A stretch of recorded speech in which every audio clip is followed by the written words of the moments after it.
할렐루야! 할렐루야! 우리 부활하신 주님 박수로 크게 영광을 올려드립니다. 오늘 설교 제목을 우리 크게 한번 읽겠습니다. 시작! 부활의 믿음을 가져라. 사랑하는 성도 여러분, 우리 주 예수 그리스도께서 사망의 권세를 이기시고 오늘 새벽에 부활하셨습니다. 예수님의 부활은 우리의 부활입니다. 이 부활의 생명과 이 부활의 승리와 기쁨과 한이가 부활의 주님을 찬양하고 경배하고 예배하는 오늘 저와 여러분들에게 충만하기를 주의 이름으로 축원합니다. 기독교는 두 절기가 있습니다. 하나는 성탄절이요, 또 하나는 부활절입니다. 성탄절은 하나님의 아들이 이 세상을 구원하기 위하여 인간의 몸을 입고 태어난 것을 기념하는 절기로 구원의 서막 시작이라고 하고, 부활절은 예수께서 사망의 권세를 이기시고 죽음에서 다시 살아나심으로 구원을 완성한 절기입니다. 그래서 이 두 절기는 우리에게 가장 중요한 절기입니다. 오늘 본문은 부활하신 주님께서 제자들이 있는 집에 두 번째 오신 모습을 소개하고 있습니다. 본문은 부활하신 주님께서 제자들이 있는 집에 첫 번째 오셨을 때에 디드모라 불리우는 도마가 함께 있지 아니하였습니다. 그래서 다른 제자들이 도마에게 부활하신 주님이 우리에게 오셨고 우리가 부활하신 주님을 보았노라고 그렇게 말을 하니, 그 말을 들은 도마가 말하기를, 내가 그의 손에 못자국을 보며 내 손가락을 그 못자국에 넣으며 내 손을 그 옆구리에 넣어보지 않고는 믿지 아니하겠노라 라고 그렇게 말을 한 것입니다. 그렇다면 왜 도마는 이렇게 의심과 불신으로 가득 차 있는 사람이 되었습니까? 그 이유를 살펴보면, 첫째는 이성적 생각이 그를 강하게 지배하고 있었기 때문입니다. 성경에서는 이성적 생각을 육신의 생각이라고 하는데, 이 육신의 이성적 생각이 내 마음을 사로잡고 있으면 항상 내 생각이 옳다고 믿고 있기에 하나님이 하시는 말씀을 아멘하여 마음에 받아들일 수가 없는 것입니다. 이것은 단지 부활에 관한 말씀만이 아닙니다. 주님께서 제자들이 사단의 시험에 들어 당신을 부인한다고 말씀하여도 베드로와 제자들은 한결같이 주님이 하신 말씀을 진리의 말씀으로 받아들이지 못하고 부정한 것은 자신들이 가진 이성적 생각이 그 마음을 강하게 사로잡고 있었기 때문입니다. 그래서 그들은 그토록 주님이 반복하여 경고하고 말씀하여도 그 말씀을 마음에 받아들이지 않았던 것입니다. 이것은 제자들뿐만 아니라 오늘 우리들도 마찬가지입니다. 이성적 생각이 내 마음을 사로잡고 있으면 우리도 도마처럼, 제자들처럼 비록 목사님이 전해주는 하나님의 말씀일지라도 그 말씀을 진리의 말씀으로 받아들이지 못하고 부정한 자세로 내 생각을 고집하면서 신앙생활을 하는 것입니다. 둘째, 도마가 부활하신 주님이 나타나신 자리에 부활하신 주님을 뵙는 은혜의 자리에 그가 없었기 때문입니다. 여기서 우리가 교훈을 받는 것은 주님을 쫓아다니는 제자라 할지라도 부활하신 주님을 만나지 못하면 신앙의 뿌리를 견고하게 내릴 수가 없다는 것입니다. 그리고 의심과 불신의 장방을 넘어설 수가 없다는 것입니다. 그래서 도마는 다른 제자들이 우리가 주를 보았나라고 말을 할 때에 내가 그의 손에 못자국을 보며 내 손가락을 그 못자국에 넣으며 내 손을 옆구리에 넣어보지 않고서는 나는 결코 믿지 아니하겠노라 라고 한 것입니다. 이것이 바로 육신의 생각에 사로잡혀 있는 이성적인 사람들이 가진 불신앙의 특징입니다. 이성적인 사람들은 의심이 많은 불신앙의 사람이기에 자신이 확실하게 직접 눈으로 보고 손으로 만져보고 확인하는 것만을 믿는 것입니다. 그 외에는 어느 누가 무엇을 전해주어도 믿지 않고 불신하며 의심하는 것입니다. 부활하신 예수님은 당신이 하신 말씀도 의심하여 믿지 못하고 부활하신 주님을 직접 눈으로 본 여러 제자가 전해주는 이 부활의 소식조차도 믿지 못하고 불신하는 이 의심 많은 도마를 그래도 사랑하였기에, 그리고 도마가 당신이 부활하신 것을 믿지 못함으로 참된 진리에 이르지 못하여서 늘 의심과 불신 속에서 살아가는 제자가 되는 것을 원하지 않으셨기에 여드레를 지나서 도마가 제자들과 함께 집 안에 있고 그 집이 문이 닫혔을 때에 예수님께서 그들 가운데 오셔서 말씀하시기를 너희에게 평강이 있을지어다 라고 하시고, 당신의 부활을 믿지 못하고 의심하고 불신한 도마에게 직접 말씀하시기를 내 손가락을 이리 내밀어 내 손을 보고 내 손을 내밀어 내 옆구리를 넣어보라 라고 하시면서 그리하여 믿음 없는 자가 되지 말고 믿는 자가 되라고 말씀을 하십니다. 여러분, 여드레 전에 도마가 나는 도저히 믿을 수가 없어. 내 손을 내 눈으로 보고 내 손으로 넣어보지 않고는 난 도저히 믿을 수 없어 라고 할 때에 예수님은 그곳에 계시지 아니했습니다. 그런데 예수님은 어떻게 이 도마가 한 말을 글자 하나도 틀리지 않게 다 알고 계셨을까요? 누가 가서 이 사실을 고에 바쳐서 알았을까요? 아니지.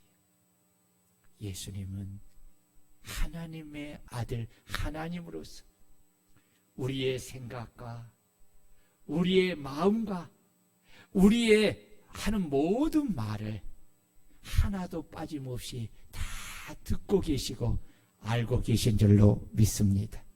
아멘. 그러니까 말을 할 때는 상당히 조심해야 돼요. 주님은 가끔씩 그런 말을 해요. 내가 내 귀에 들린 대로 내가 너에게 행하리라 이렇게 말. 오늘 설교 원고에는 없지만 우리가 예수님이 십자가에서 못 박혀 피 흘려 죽으시는 성금요일에 우리가 찾아본 말씀 중에 유대 종교 지도자들이요 빌라도에게 예수님을 십자가에 못 박아 죽여달라고 할 때에 빌라도가 나는 죄를 찾지 못했다. 그래서 명절이 되면 한 사람을 풀어주는 전례가 있는데 내가 누구를 풀어주랴? 밀란과 살인을 일으킨 사람을 풀어주냐? 아니면 예수를 풀어주냐 할 때 그들은 예수를 십자가에 죽이라고 합니다. 그때에 빌라도가 그들에게 이런 말을 해요. 나는 이 피해에 대하여 책임이 없다. 그러니까 그들이 하는 이야기가 그 피해 값을 우리와 우리 자손에게 돌리소서 이렇게 말을 해요. 여러분, 이것이 얼마나 무서운 결과를 가져온 줄 아세요? 그들의 말대로 그들이 하나님의 아들을 십자가에 죽인 그 핏값을 이 세상에서도 치르게 되었다니까. 언제 치루었습니까? 첫째는 주 70년에 그때에 예수를 죽였던, 십자가에 죽였던 그들이 로마의 티토 장군이 이 예루살렘을 정복하면서 예루살렘의 사람들을 씨를 남기지 않고 다 죽였어요. 그때의 핏값을 1차적으로 치릅니다. 그리고 그 후에 히틀러라는 이 사람을 통해서 유대인의 600만 명이 여러분 죽음을 당합니다. 여러분, 역사 속에 일어난 일들이 우연일까요? 우연이 아닙니다. 하나님이 역사를 주관하면서 그 죄값을 치르게 하는 거예요. 여러분, 우리가 하나님 앞에서 무슨 말을 할 때에 여러분 어떤 말을 해야 하는가 참으로 조심해야 돼요. 출애굽한 이스라엘 백성들이 왜 광야에서 다 죽었습니까? 가나안 땅을 앞에 두고도 왜 광야에서 죽었습니까? 그들이 하나님을 믿지 못하고 불신하고 엉망했기 때문에 하나님께서 하신 뭐라고 말씀했습니까? 너희가 한 말이 내 귀에 들린 대로 내가 그대로 행하리라 라고 그렇게 하신 대로 그렇게 하신 것입니다. 여러분, 오늘 도마가 예수님이 없을 때 나는 절대로 믿지 못하겠다 라고 했던 그 말을 우리 주님이 다 들은 거예요. 그리고 여러분, 주님이 여드레 후에 이 도마에게 나타나셔서 도마가 했던 그 말을 똑같이 한 글자도 틀리지 않고 그렇게 말씀하고 있는 것입니다.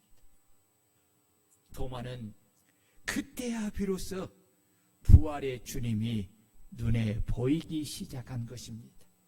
도마는 자신의 눈으로 그리고 자신의 손으로 부활하신 주님을 만나고 확실하게 확인하였습니다. 그 결과 그는 지금까지 자신을 사로잡고 역사했던 그 의심과 불신앙을 내던져버리고 새로운 부활의 신앙을 가지게 된 것입니다. 할렐루야!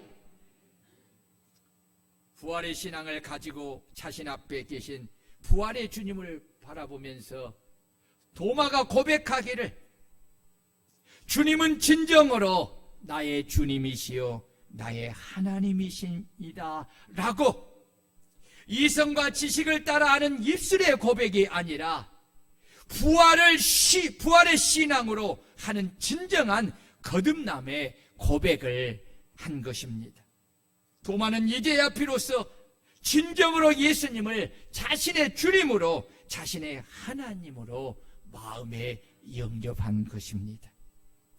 도마처럼 하나님의 말씀을 들어도 그 말씀을 믿음으로 아멘하여 마음에 받아들이지 못하고 내 생각과 마음에 의심과 불신이 생겨 말씀을 부정하고 내 생각을 고집한다면 그는 부활의 주님을 반드시 만나야 합니다.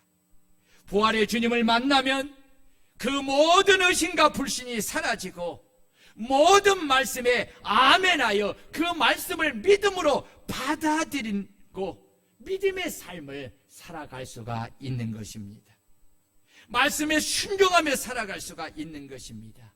부활의 증인으로 살아갈 수가 있는 것입니다. 주님은 도마의 고백을 들으시고 그 고백이 단순히 입술의 고백이 아니라 진정으로 거듭난 믿음과 영접의 고백을 아시고 그에게 말씀하시기를 너는 나를 본고로 믿느냐? 보지 못하고 믿는 자들이 복이 있도다 라고 하셨습니다. 이 말씀의 의미는 이제부터는 당신이 하신 말씀을 이성으로 받아 의심하여 믿지 못하는 불신앙의 사람이 되지 말고 이후부터는 주님이 하신 모든 말씀을 비록 보고 만지지 않았어도 이성을 초월하여 그 말씀이 진림을 믿는 그 믿음을 가진 사람이 되라는 것입니다. 그렇다면 우리 성도님들은 어떤 사람입니까? 보고서야 믿는 사람입니까? 아니면 보지 않고서도 여러분 믿는 사람입니까? 여러분은 하나님의 말씀을 이성의 생각을 초월하여 믿는 사람입니까? 아니면 이성의 생각 안에서 말씀을 듣는 사람입니까? 여러분들은 말씀을 들을 때 비록 보지 않고 만지지 않아도 그 말씀이 진림을 믿고 아멘하여 믿음으로 마음에 받아들이는 사람입니까? 아니면 내 눈으로 내 손으로 꼭 만져보고 확인해야만 아멘하는 사람입니까? 오늘 우리는 부활하신 주님께서 자신의 눈으로 꼭 확인하고 자신의 손으로 만져본 후에야 믿는 도마에게 너는 나를 본거로 믿느냐? 보지 못하고 믿는 자들이 복되도다 라고 하신 말씀을 우리는 경청하여 듣고 그 말씀을 마음에 꼭 담고 새기며 그 말씀을 따라 비록 내 눈에 보이지 않아도 내가 손으로 만진 바 되지 않았어도 주님이 하신 말씀이 진림을 믿고 그 말씀에 아멘하여 마음에 받아들이고 믿음을 따라 살아가는 우리 성도들이 되시기를 주의 이름으로 축원합니다. 이런 사람이 바로 부활의 신앙을 가진 사람입니다. 우리가 이성적인 입장에서 도마를 통하여 알 수 있는 것은 이성의 사람이 가진 의심을 버리는 것이 참으로 어려운 일이라는 것입니다. 그러나 아무리 의심이 많은 이성의 사람일지라도 부활하신 주님을 만나면 그 의심은 사라지고 나사렛 예수가 참으로 부활하신 그리스도 하나님이심을 믿고 진정으로 자신의 하나님, 자신의 그리스도로 영접하게 된다는 것입니다. 도마는 예수님의 제자가 되어서 예수님을 3년이나 따라다녔습니다. 그리고 그는 예수님을 하나님의 아들 그리스도로 믿고 영접하였어도 그 마음속에 일어나는 의심을 떨쳐버릴 수가 없었습니다.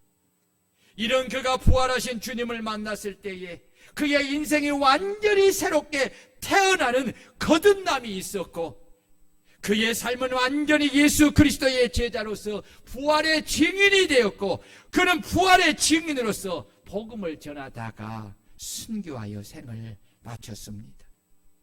부활주일의 가장 중요한 것은 부활하신 주님을 만나는 것입니다. 아멘. 그리고 그 만남을 통해 우리는 도마처럼 주님을 향해 진정으로 주님은 나의 주님이시오 나의 하나님이시라는 진정한 영접의 고백을 해야 합니다. 그래야 진정으로 변화된 부활의 증인으로 부활의 복음을 담대히 전하는 제자가 되고 그 복음을 땅끝까지 전하는 부활의 증인의 삶을 살 수가 있게 되는 것입니다. 예수 그리스도의 부활은 역사적인 사실입니다. 예수님은 제자들과 따르는 무리들에게 당신이 십자가에서 죽으시고 장사한 지 사흘 만에 다시 살아나야 할 것을 성경에 여러 차례 말씀하셨고 말씀대로 십자가상에서 죽으신 후에 아리마대 요셉의 새 무덤에 안장되었습니다. 마태복음 28장을 보면 대제사장들과 바리새인들이 예수님께서 사흘에 다시 살아나리라는 말을 기억하고 빌라도에게 가서 말하기를 총독의 명령으로 그 무덤을 사흘까지 굳게 지켜달라고 합니다.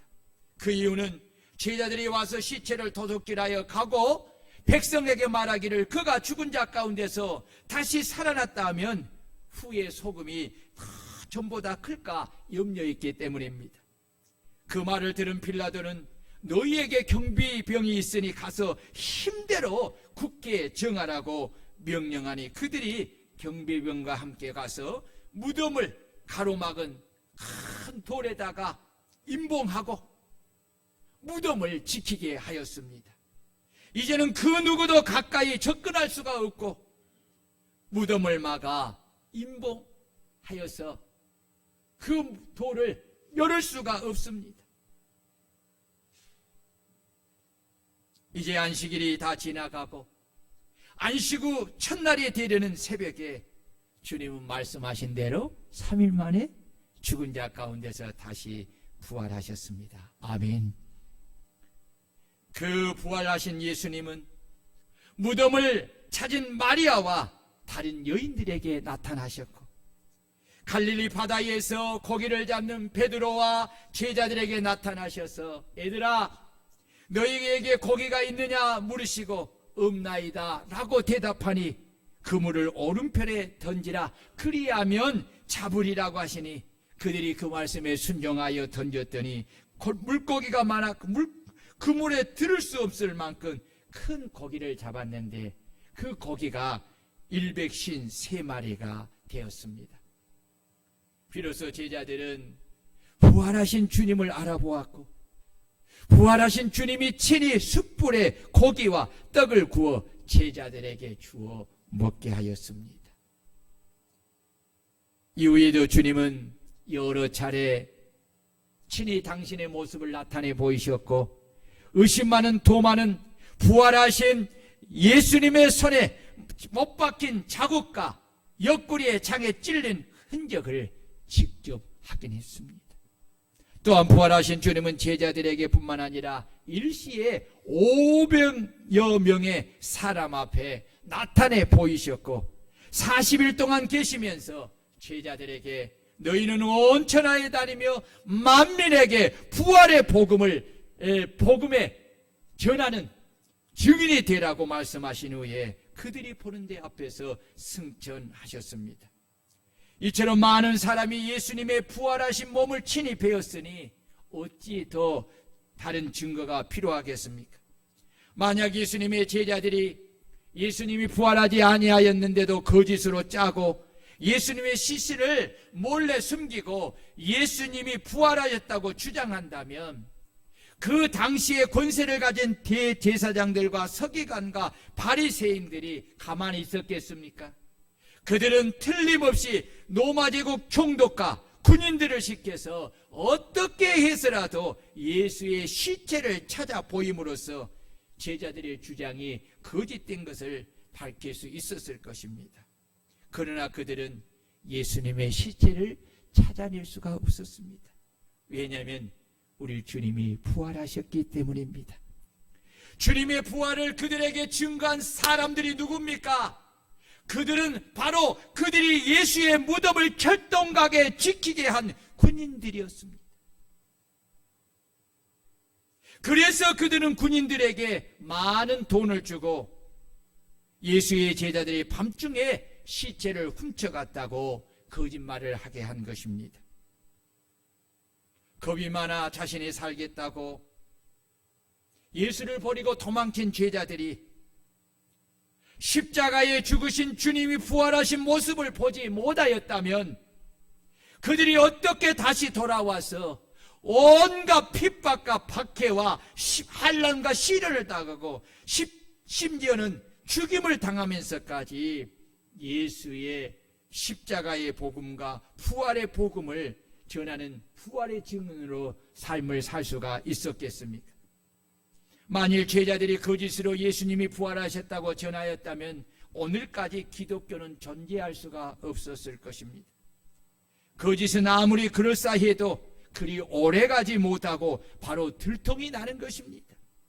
만일 예수님의 제자들이 서로 의논하여 예수의 부활을 거짓으로 만들어냈다고 가정했을 때 그 중에 한 사람이라도 본심으로 돌아가서 그것이 거짓말이라고 말을 하면 예수의 부활은 송두리째 붕괴되고 마는 것입니다. 우리가 거짓말을 하고 사기하는 사람을 살펴보면 그들이 거짓말을 하는 것은 분명히 어떤 목적의식을 가지고 거짓말을 하는 것을 알 수가 있습니다. 그 목적에는 대부분 돈과 여자와 명예를 얻기 위한 것입니다. 그러나 예수의 제자들은 이런 것과 정반대로 예수의 부활을 증거하게 하여 자신의 목숨을 버리고 자식들의 목숨을 버리고 부모의 목숨을 버리고 돈과 명예도 다 버렸습니다. 이렇게까지 하면서 구태여 거짓말을 할 필요가 있겠습니까?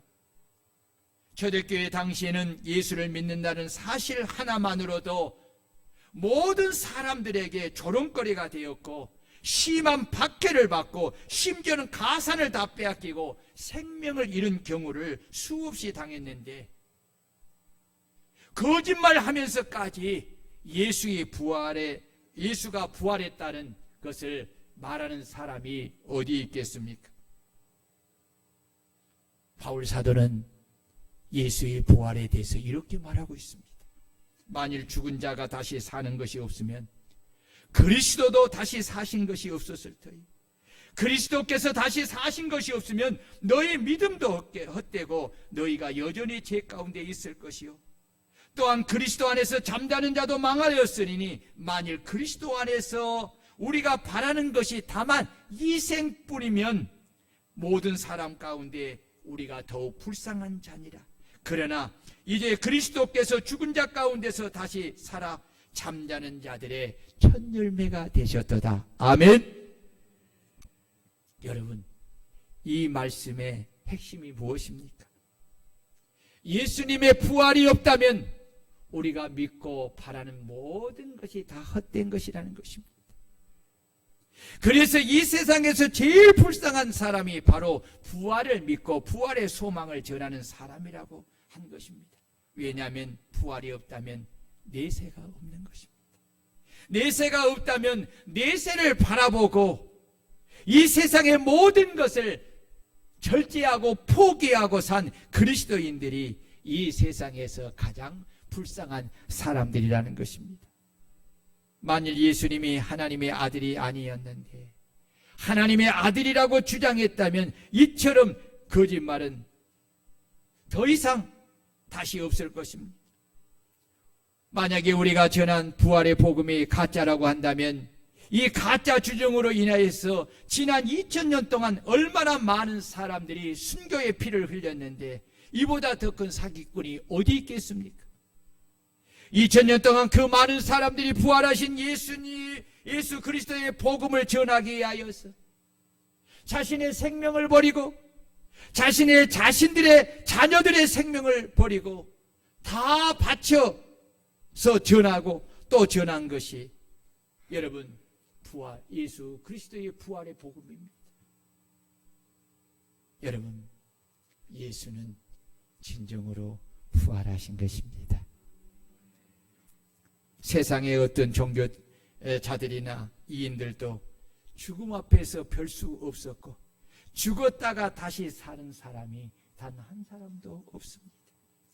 다시 말하면 잠시 기절했다가 회생한 사람은 혹 있어도 피를 흘려 사흘이 지난 후에 다시 산 사람은 아무도 없습니다. 불교의 석가도 이슬람의 마호메트도 유교의 공자도 천하를 지배하려 했던 징기스칸도 결코 죽음을 이길 수가 없었습니다. 그러나 오직 한 분 예수 그리스도는 죽음을 이기시고 다시 살아나신 것입니다. 그러므로 부활의 신앙만이 참된 신앙이며 부활을 증거하는 교회만이 인류에게 참 소망을 줄 수 있는 교회요 하나님의 뜻에 합당한 교회입니다. 교회는 주님이 지신 십자가와 부활의 복음으로 세워지고 오직 십자가와 부활의 복음을 믿고 전하는 것이 교회인 줄로 믿습니다. 예수께서 부활하신 것을 부인하는 종교는 거짓된 종교요, 멸망의 종교요, 내세가 없는 종교입니다. 그렇다면 부활하신 예수님은 오늘 부활을 통해서 우리에게 무엇을 말씀하고자 하시는 것입니까? 여러분, 간단하게 네 가지를 말씀을 드리려고 합니다. 첫째는 따라해 봅시다. 믿으라고 한다. 뭐 한다고요? 믿으라고 한다. 이제 눈으로 보고 손으로 만져보고 믿는 것은 도마와 사도들에 의해서 다 끝났습니다. 주님은 오늘 도마에게 말씀하시되 우리에게도 너는 나를 보고로 믿느냐? 본고로 믿느냐? 보지 못하고 믿는 자들이 복되도다라고 말씀하십니다. 그러므로 우리는 주님이 하신 말씀이 진림을 믿고 주님이 하신 모든 말씀을 비록 눈으로 보지 않았어도 본 것처럼 믿고 손으로 만지지 않았어도 만진 것처럼 확실히 믿고 부활의 복음을 전하는 믿음의 복된 사람들이 되시기를 축원합니다. 여러분, 우리 주님은 이런 믿음의 사람을 보고 기뻐하시고 그의 믿음을 따라 복을 주시는 것입니다. 부활의 주님은 오늘 우리에게 두 번째 따라해 봅시다. 기도하라고 하신다. 기도하라고 하신다. 부활하신 주님은 제자들에게 너희는 온 천하에 다니며 만민에게 복음을 전하여 그들을 구원하라고 명령하시면서 너희는 예루살렘을 떠나지 말고 내게 들은 바 아버지께서 약속하신 성령을 기다리라.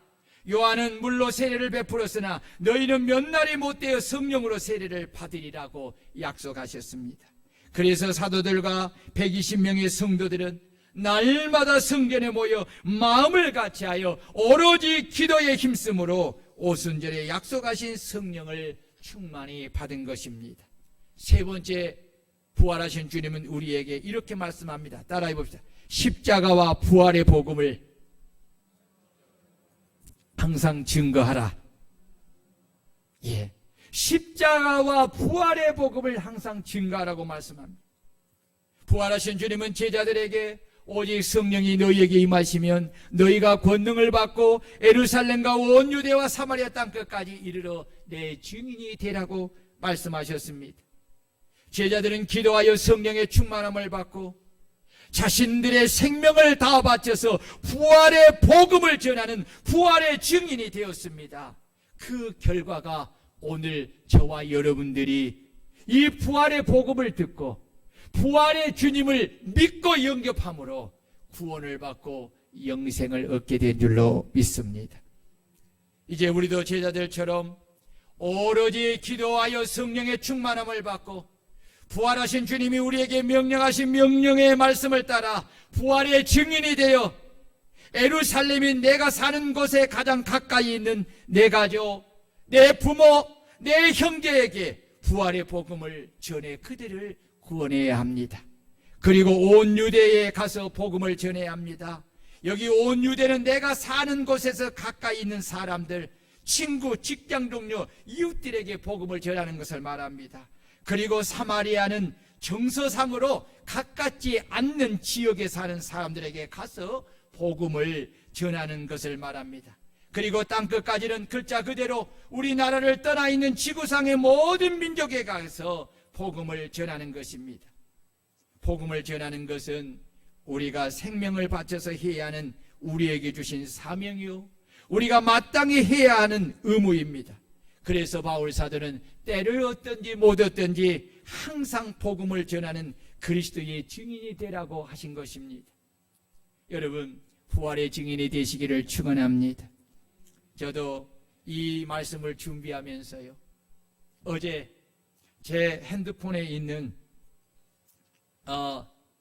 믿음의 사람들, 또 믿지 않는 사람들, 그리고 내 동창들, 내 친구들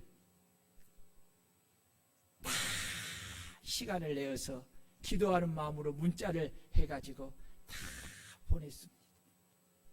부활의 소식을 전하고 부활의 주님을 믿어서 구원을 받고 영생을 얻으라고 전도하는 그 심령을 가지고 다 일일이 보냈어요. 여기 전도에 이렇게 기록된 이 조윤래 이 강원도에 있는 이 사장님에게도 또 찐득이처럼 또 문자를 보냈습니다. 그리고 간곡하게 말을 했습니다. 문자가 답이 왔습니다. 그래서 다시 한 번 더 오늘은 부활절이니 꼭 가까운 교회에 가서 부활하신 주님을 예배하고 부활하신 주님이 주시는 구원과 영생을 받는 우리 조사장님 되기를 바란다고 했더니 답이 왔어요. 목사님 꼭 그렇게 하겠습니다. 사랑하는 여러분, 부활이 기쁘지 않습니까? 부활 안 기뻐요? 견딜 수 없이 기쁩니다. 견딜 수 없이. 사실 이번 이 사순절을 이 코로나 때문에 우리가 참 잘 못했었는데 이번 사순절을 이렇게 보내면서 참 깊이 십자가를 많이 묵상을 했습니다. 그 사랑을 많이 생각을 했습니다. 그리고 부활을 생각할 때에 부활해 주는 이 생명, 이 승리, 이 기쁨, 이 한이 너무너무 기쁩니다. 여러분, 제가 오늘도 새벽에 이야기했습니다. 제 넥타이가 무슨 색깔이에요? 분홍색. 이야기했지요. 특별한 기쁨이 있을 때만 매는 넥타이입니다. 이것은 내가 내 마음을 표현하는 겁니다. 우리 주님의 이 부활이 너무 기쁩니다. 너무너무 기쁩니다. 그래서 이 기쁨을 혼자 가만히 간직하면 합니다. 오늘 여러분 자 보세요. 이거 누구에게 주라고요? 꼭 전도 옆 사람에게 지나가는 사람이랄지라도 예수 믿습니까? 물어보고 없으면 꼭 해서 예수 부활을 전해주시기를 주의 이름으로 축원합니다. 마지막으로 여러분 따라해 봅시다. 부활의 삶을 살라. 다시 부활의 삶을 살라. 예수님의 부활은 그 안에 살아가는 우리들의 부활입니다. 아멘. 왜 아멘을 안 하죠? 아멘. 다시 합니다. 예수님의 부활은 그 안에 살아가는 우리의 부활입니다.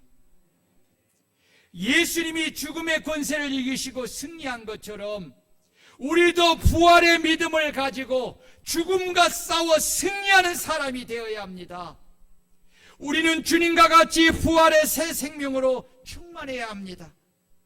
부활의 기쁨과 한의로 충만하여서 악한 마귀와 싸워 이기고 죄와 싸워 이기고 나의 연약함과 싸워 이기고 질병과 가난과 싸워 이겨야 합니다. 이것이 부활의 능력이요 부활의 신앙을 가진 자들에게 주시는 하나님의 축복입니다. 이뿐만 아니라 우리가 가진 모든 것이 부활의 능력으로 새롭게 부활해야 합니다. 따라해 봅시다. 우리가 가진 모든 것이 부활의 능력으로 새롭게 부활해야 된다. 여러분 잘 들으세요. 내가 가진 사랑이 죽어 있다면 이제 다시 부활의 능력으로 죽어 있는 사랑이 부활하여 회복되어져야 합니다. 부활의 능력으로 용서할 수 없는 사람이 있다면 여러분 그 용서하는 능력으로 여러분 사랑으로 용서해 주시기를 바랍니다. 그의 허물을 덮어주시기를 바랍니다. 용납해 주시기를 바랍니다. 그와 다시 화목하시기를 축원합니다.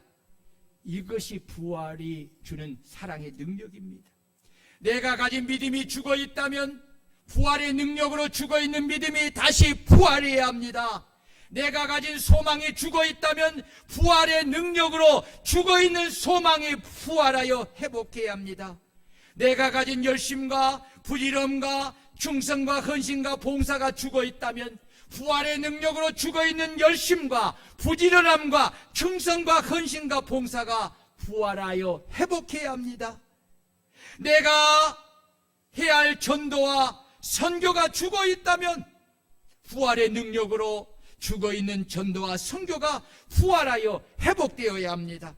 내가 해야 할 예배와 찬양이 죽어있다면 부활의 능력으로 죽어있는 예배와 찬양이 부활하여 회복해야 합니다. 부활의 능력은 죽은 것을 다시 살리는 능력입니다. 다시 회복하게 하는 능력입니다.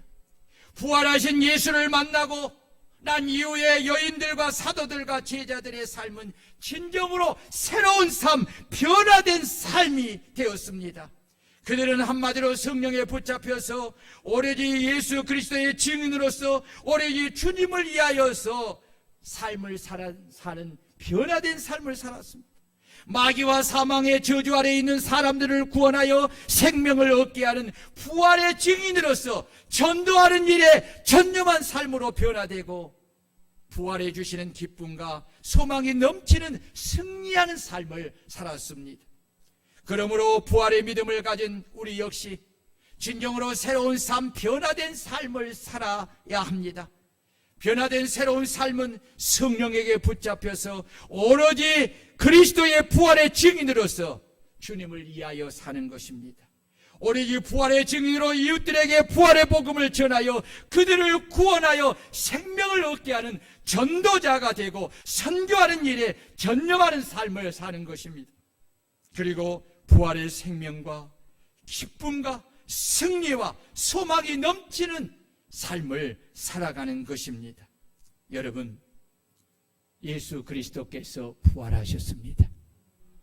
이 부활의 생명이 오늘 부활을 믿는 저와 여러분 속에 온전히 들어와 있습니다.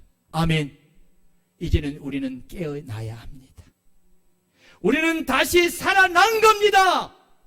이제 다시 힘을 얻고 새로운 부활의 증인의 삶을 여러분 힘차게 살아가는 저와 여러분들이 되시기를 주의 이름으로 축원합니다.